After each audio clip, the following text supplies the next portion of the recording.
This first resource is a mind map I created to summarise the legal requirements for teachers.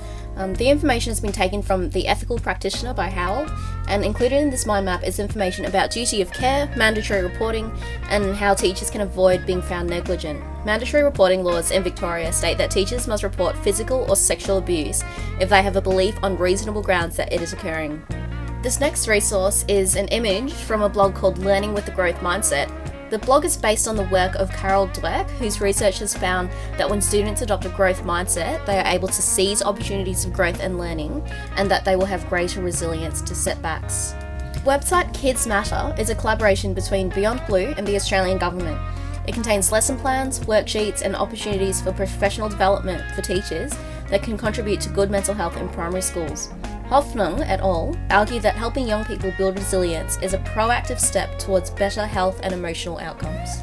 This resource is a beautiful picture book about a penguin who is different from all the other penguins because he is blue. Although the other penguins initially reject him, they eventually include him in their games to everyone's greater enjoyment. Sophia argues that supportive peer relationships can provide a solid base from which to develop greater emotional resilience. And so this book, Blue Penguin, could be used to teach children about the value of friendship and kindness, even when people are different from us. This resource is an online tool called Classroom Architect, which allows teachers to design their classroom layout. Senge describes an intentionality in classroom design, which encourages teachers to question and reflect upon the ways that they foster learning.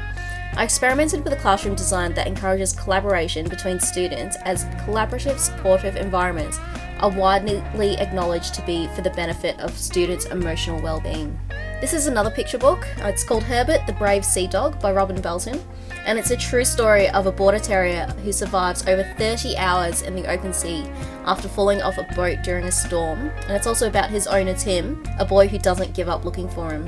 Peterson describes how understanding and building upon character strengths can lead to greater happiness and resilience, which makes this an ideal book on which to base a lesson on character strengths. According to Hoffnung et al., students living in poverty have a greater chance of experiencing difficulties across a range of areas, such as peer relations, psychological adjustment, and academic performance. So schools are in a position where they can mitigate the effects of poverty, and so this resource, the Good Shepherd Low Income Awareness Checklist, is a good reminder to teachers and school administrators of the ways in which students may be excluded from learning through economic disadvantage. This resource is based on research by Thomas Armstrong on how Gardner's theory of multiple intelligences can be used to better the educational outcomes of students with disabilities. Armstrong critiques the deficit paradigm historically used in disability education and suggests that an alternative is to focus on the strengths of students using the multiple intelligences framework. Due to teachers being better equipped to cater for students with diverse intelligence needs, full integration may be more likely for students with disabilities. Plus, this approach can result in increased self-esteem for students with disabilities due to its emphasis on their strengths and not their deficiencies. Safe Schools Coalition is an anti-bullying organisation which has a number of resources to support LGBT students in both primary and secondary schools. The resources are based upon humanistic orientations to learning, such as Maslow's hierarchy of needs, and are based upon the premise that students need to feel safe and affirmed in their identity in order for learning to take place. This next slide is a mind map I created based on a book called Managing Diverse Classrooms: How to Build on Students' Cultural Strengths by Rothstein-Fish and Trumbull. Their research shows that for many students from a migrant background, the collectivist nature of their families can conflict with the dominant individualistic culture of mainstream education. The alternative they suggest is that teachers manage their classrooms in a way which acknowledges and values the collectivist cultures of their students. And so this mind map is a summary of some of the classroom management techniques I gathered from the book. And I've got a link to a PDF version in the appendix as well, so you can see a close-up version there. Hoffnung et al. Discuss the ways that Aboriginal and Torres Strait Islander students are disadvantaged in Australia.